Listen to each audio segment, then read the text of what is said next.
My name is Nora Hayes. I'm 29, and the night I told my family I was pregnant, my own mother came around the dinner table and put her fist into my stomach.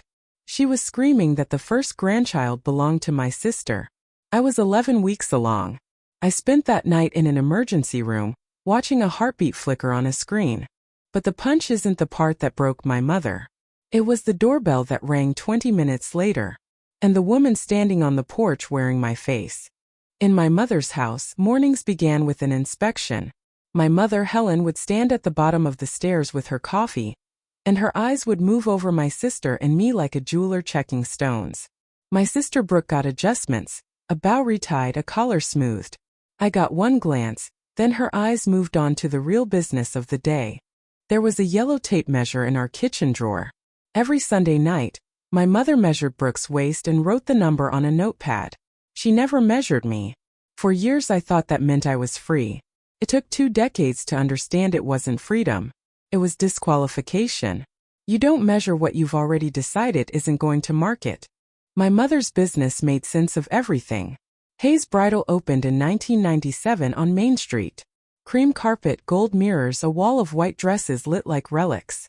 She'd been a beauty queen once, and the sash still hung behind the register. Brides drove in from 3 counties because being dressed by Helen still meant something. Brooke modeled for the shop since she was 6. She had our mother's exact face, same cheekbones, same wide-set eyes. I worked in the back, unboxing inventory, invisible. I was 9 years old, crouched behind a rack of veils, the day a customer asked my mother how Brooke got so lucky. My mother laughed and said, "In this family, pretty is the rent." I did the math a 9-year-old does silently and forever. If pretty was the rent, I was behind on payments. And when I once asked whose face I had, since it clearly wasn't hers, my mother looked at me a beat too long and said, "Not from my side." Her mouth closed like a drawer. My father, Richard, worked nights by choice for 20 years. He loved us in quiet tenses. A slice of pie left with a note, a bike chain fixed while I slept. He never raised a hand or his voice. He also never once stood in front of me. He was present the way furniture is present. When I was 12, I caught him at midnight sliding an envelope into an old green tackle box with a lock. Foreign postage, handwriting I didn't recognize. He put a finger to his lips.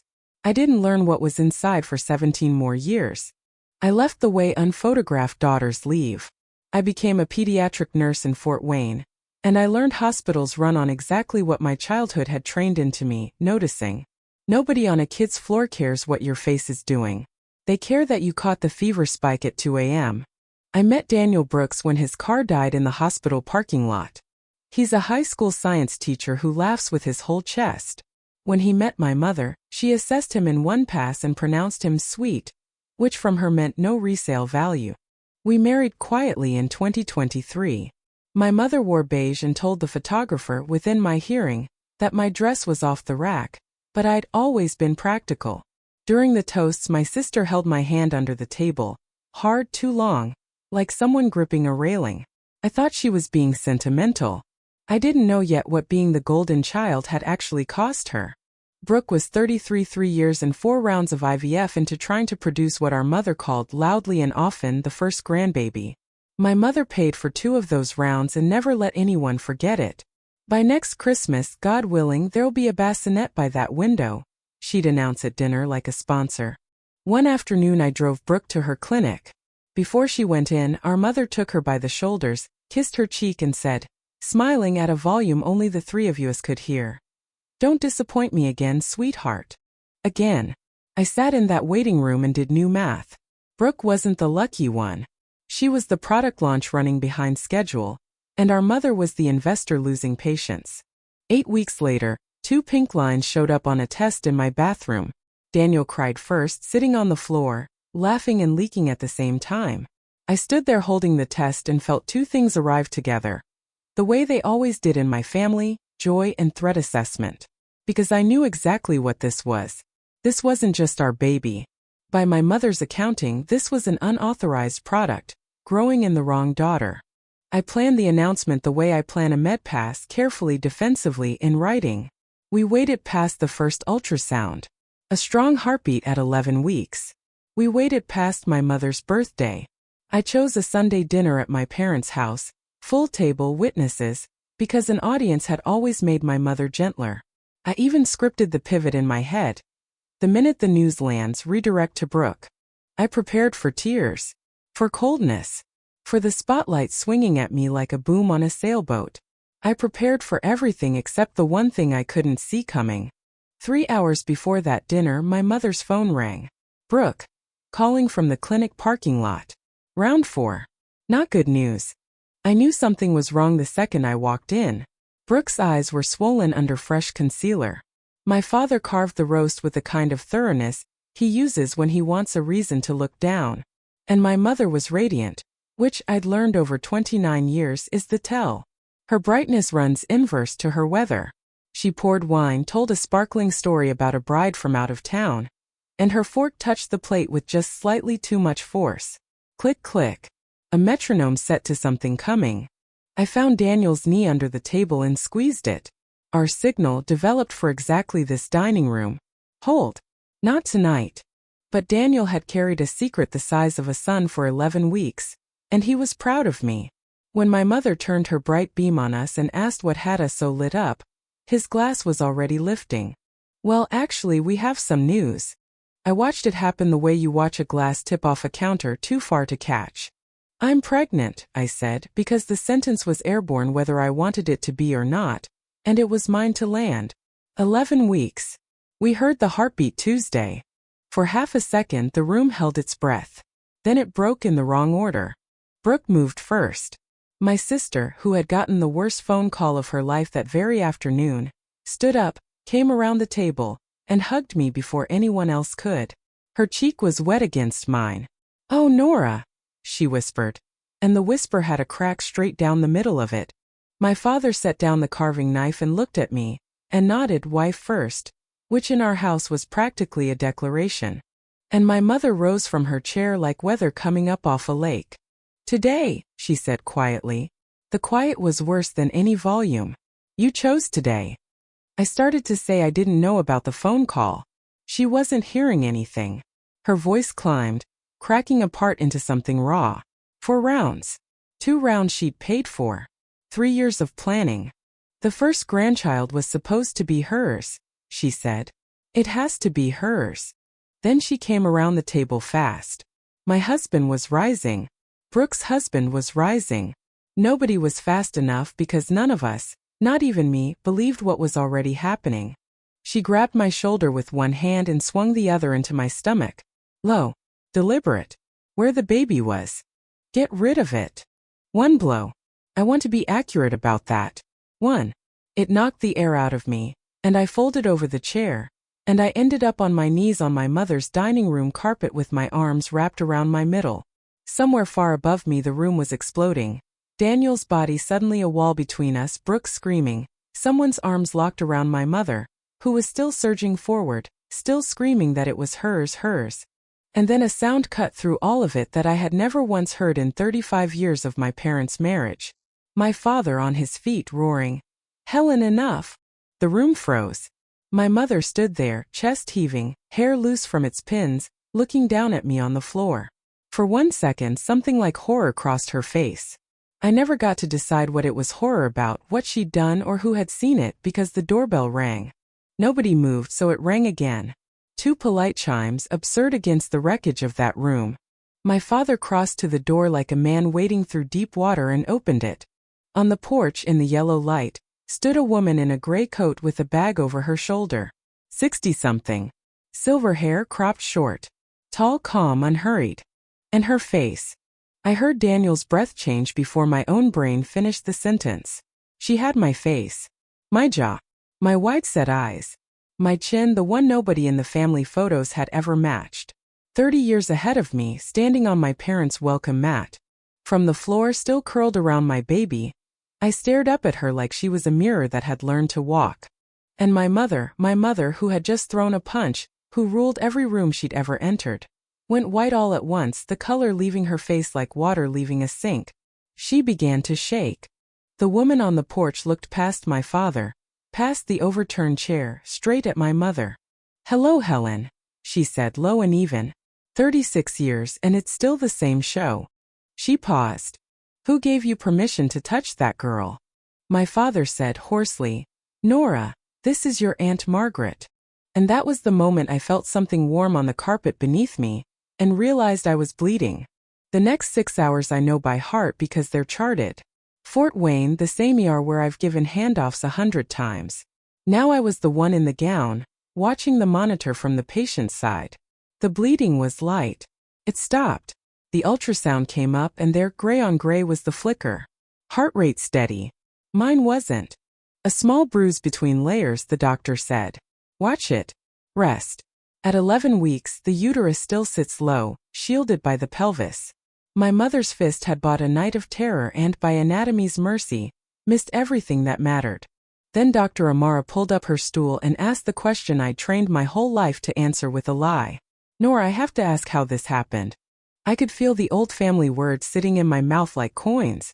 I fell. I looked at the monitor. Steady heartbeat. Somebody in that room couldn't lie yet, and I was her whole sky. My mother struck me, I said. Closed fist once to the abdomen. Plainly. In order. Without decoration. She typed it into the chart. And charts, unlike daughters, don't recant. My father came to our place the next morning. He brought scrambled eggs, which is Richard for I love you, and the tackle box. He set it on the table and opened the lock I'd wondered about since I was 12. Dozens of envelopes rubber-banded by decade. Foreign postmarks. The same handwriting. Margaret, he said. Your mother cut her off in 1990. Took her out of the albums, her name out of the house. But she never stopped writing me. 1 card a year. I never had the guts to do anything but not throw them away. He turned an envelope over. When you called about a Sunday dinner with big news, I got a feeling. Your mother had been wound tight about Brooke for months. So I did the one brave thing I know how to do. I made a phone call and didn't tell anyone. He'd asked Margaret, passing through anyway, to come for dessert. Insurance. The only person alive who'd ever stood up to Helen. I thought staying quiet was holding the family together, he said. Turns out I was just holding my seat. Margaret came that afternoon and filled our kitchen with the strange experience of watching my own face pour tea. Then she set a photograph on the table, and nothing was funny anymore. A Polaroid, 1989. 2 young women in front of a car. One is my mother at 21, already polished, smiling at the camera like a hood ornament, not touching the other woman. The other is 24, laughing at something off-frame. And she has my face. Mine. 3 years before I'd exist. I was the oldest, Margaret said. The one who didn't photograph well. That was the actual phrase in that house.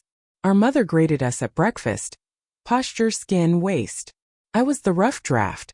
Your mother was the fair copy. So I left. Helen told everyone I ran off the rails. What I ran was a pottery studio. She looked at me, my eyes soft and hard at once. You have my face, sweetheart. Don't take her script. I picked up the Polaroid. My hands weren't shaking anymore. By Wednesday, my mother had a story circulating, and it was elegant because her work always is. Nora had a dizzy spell. Poor thing. Hormones, and you know she's always been jealous of her sister. It moved through the boutique like a wire service. The aunts, the hairdresser, a woman who stopped me at the grocery store and said she was praying for my whole situation.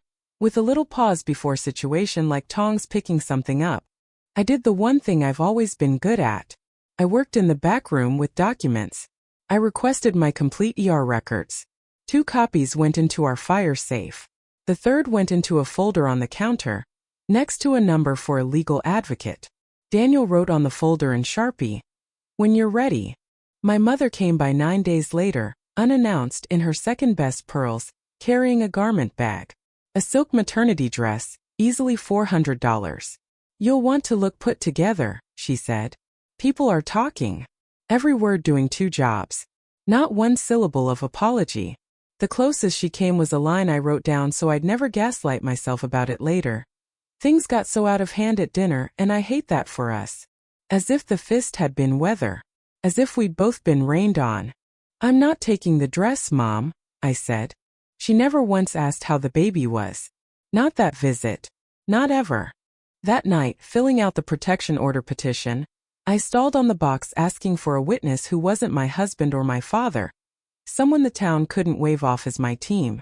I needed the person the whole county believed my mother loved most. At 1:14 a.m. my phone lit up. Brooke. File it. I'll testify. I'm so tired. You have no idea how tired. She came over the next evening, and we had the first true conversation of our adult lives. The Sunday tape measure never stopped, she told me. Our mother had scheduled 2 of her embryo transfers around the boutique's trunk show calendar. When Brooke objected, our mother reminded her sweetly who had paid. You always thought I was the princess, Brooke said. I was the mannequin. A mannequin isn't loved. It's dressed. She picked up the ER folder, read it through and set it down. She hit the wrong daughter, and she's going to call it love. She's been calling it love my whole life. I'll say that to the judge in those words. We filed on a Tuesday. The court granted an emergency order the same day. A deputy served my mother mid-fitting at the shop on a Saturday, in front of a bride and her whole entourage. She took the papers with a bright hostess smile, thanked him like he'd delivered flowers, and finished the fitting flawlessly. Didn't feel like winning. I stood in my kitchen with one hand on my stomach, doing the only accounting that mattered. 14 weeks. Strong heartbeat. For the first time in my life I'd stopped losing. My grandmother called from assisted living in Ohio 84, the original owner of the breakfast scoreboard. Margaret had visited and told her everything. Your mother was such a beautiful girl, she said, her voice thin. We made sure of it. A long pause. I watched her do it to you, you know. I thought it was how you raised girls that survive. She never apologized. But before she hung up, she said, Don't let anybody weigh that baby but the doctor. Her voice cracked on baby. My lawyer, a woman named Mag Doyle with a handshake like a door closing, warned me before the hearing. Their side has signaled they'll propose a resolution. Withdrawal of the petition, structured counseling, supervised contact. It'll sound reasonable. It will come wrapped in the thing you want most. She looked at me. You know what that is. I did. I wanted my mother to say she loved me. 29 years, one sentence. The night before the hearing, my mother stood on my porch, violating the order, cardigan buttoned wrong at the bottom. For her, the wardrobe equivalent of a scream. My mother weighed me every Monday morning, she said, flat, looking at the rail. The year I was 15 before the county final, she locked the kitchen for 3 days. I competed dizzy. I won. She framed the sash and hung it where the kitchen key hung. It was real. It explained everything, and my chest ached for that starving girl. Then, in the same breath, she cashed it in. Withdraw the petition tomorrow. I'll say it, Nora. I'll say I love you. You'd be the first. There it was. The sentence I'd waited my whole life for, quoted to me in advance like a price. Good night, Mom, I said. I'll see you in court. I closed the door and sat down against it and cried, because I had come so close to opening it. The courtroom smelled like floor wax and cold coffee. Daniel in his funeral tie. My father with his statement folded in his breast pocket, unneeded once the records went in. Brooke in plain navy, walking past our mother's table without turning her head. Margaret, flown back on 9 days' notice, calm as a woman who'd waited 36 years for a room like this. My mother swept in at pageant tempo, chin lifted, in the green suit she saves for bank meetings. Her eyes snagged for half a step on Margaret before the chin came up another degree. The evidence went in dry, and dry turned out to be devastating. The ER records. The intake note. No adjectives, no handholds for anyone trying to climb around them. Brooke took the stand and said, almost word for word, what she'd promised me at my kitchen table. My mother didn't lose control. My mother lost possession. Her chin was steady. She hit the wrong daughter, and she's going to call it love. Margaret testified next, not about the dinner but about the pattern. The breakfast gratings. The album purges. The kitchen locked for 3 days before a county final. In this family, pretty is the rent, she said. That was our mother's phrase before it was Helen's. My sister is the first product of that line. I am the only escape. My mother's lawyer proposed the deal at recess exactly as predicted. Withdrawal, counseling, and a personal statement of reconciliation on the record today. I declined it in the hallway before I ever walked back in. Before the ruling, the judge asked if my mother wished to speak. She stood, overriding her own lawyer, and turned, not to the judge but to me. Nora. Her voice caught, and under the catch was something real, drowning. I love you. I have never, I don't say it because where I come from, you didn't get to. Her hand made a small, helpless motion. She was standing at the very edge of the truth, closer than she'd ever stood to it. Then she stepped back from it the way she always did. So withdraw this order, sweetheart, and come home, and we will be a family. You get everything you ever wanted. All you have to do is take it back. My daughter turned inside me. 17 weeks. The first flutter right on schedule. I stood up slowly, one hand on the curve of her. I believe you, Mom, I said quietly, because in my family, quiet was the only volume that couldn't be performed over. Her face lifted, radiant for one terrible second, and I had to say the rest into that radiance. That's the saddest part of this whole room. I believe you love me today, here now, because love can buy something you need. That's the only kind of love your mother ever taught you. Love with a receipt. I breathed. Love isn't rent, Mom. Nobody owes you for a face. I turned to the judge and asked her to issue the order. 2 years granted in 4 sentences. My mother gathered her handbag and walked out at pageant tempo, heels striking tile in perfect meter. Not one glance at her husband, her daughters, her sister on the way past. That sound, heels departing on tile, is the last sound of my mother I have. In the hallway, my father hugged me first, and I realized I couldn't remember the last time he'd initiated one. 30 years late, he said into my hair. Brooke gripped my hand the way she had at my wedding, except now I understood what the grip meant. Margaret pressed the Polaroid into my palm. Keep this where you'll see it, she said. Not to remember what she did. To remember where the script ends. It ends with whoever finally refuses the part. My daughter was born that November, 7 pounds, loud as a fire alarm, completely unharmed. The waiting room held my whole elected family. No empty chair, because we never set one. My mother learned about the birth the way the town learns everything, and responded in her native language. A package, wrapped at the boutique, a silk newborn gown, no card with a verb in it. I drove it to the hospital's charity closet, where it would dress a baby whose grandmother's love had no price tag attached. The boutique is still thriving. The sign in the window still says family is everything. It isn't wrong. The machine just doesn't run through my house anymore. On my refrigerator there are 2 pictures now, a sonogram and a Polaroid from 1989. My daughter will grow up knowing both women. Only one of them gets to hold her. Here's what I know a year out. Some of us have to grieve a mother who's still alive. Breaking the cycle doesn't feel like victory.